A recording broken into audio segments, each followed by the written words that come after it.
காவல்துறையின் கட்டுப்பாட்டில் இருக்கிற போது அவன் மருத்துவமனைக்கு செல்ல நேர்ந்தது ஏன், உயிரிழக்க நேர்ந்தது ஏன், அவன் உயிரிழப்புக்கு காவல்துறையினர் காரணமாக இருந்தால்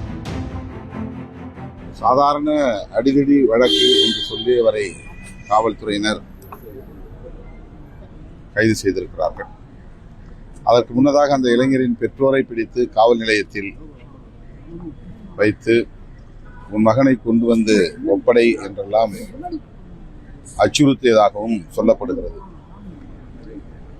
அதன் பின்னர் உன் மகன் கிடைத்து விட்டால் நீ வீட்டுக்கு திரும்பலாம் என்று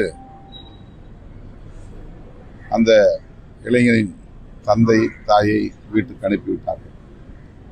என் மகன் எங்கே என்று அவர்கள் கேட்டபோது வீட்டுக்கு வருவான் என்று சொன்னதாக சொல்லுகிறார்கள். ஆனால் அதன் பிறகு அவன் மருத்துவமனையில் இருக்கிறான், அவனுக்கு மாற்று உடை வேண்டும் என்று காவல்துறையை சார்ந்தவர்கள் குறிப்பிட்டு சொல்ல அங்கே போய் பார்த்தபோது அவனை அங்கிருந்து மதுரைக்கு மாற்றிவிட்டார்கள் என்று தெரிய வர, மதுரையில் போய் பார்த்தபோது அவன் சொல்லியிருக்கிறான், என் உடம்பிலிருந்து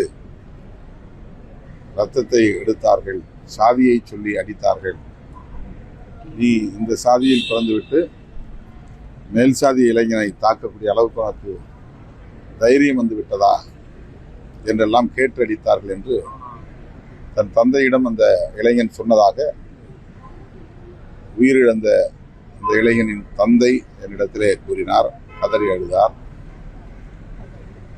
காவல்துறையின் கட்டுப்பாட்டில் இருக்கிற போது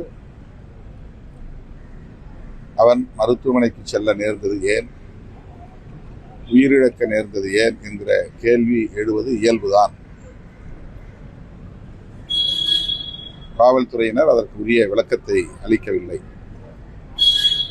எனவே தமிழ்நாடு அரசு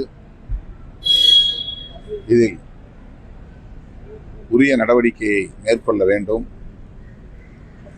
அவன் உயிரிழப்புக்கு காவல்துறையினர் காரணமாக இருந்தால் அவர்கள் மீது கடும் நடவடிக்கை எடுக்க வேண்டும். அந்த இளைஞரின் குடும்பத்திற்கு நீதி கிடைக்க ஆவண செய்ய வேண்டும் என்று வலியுறுத்துகிறேன்.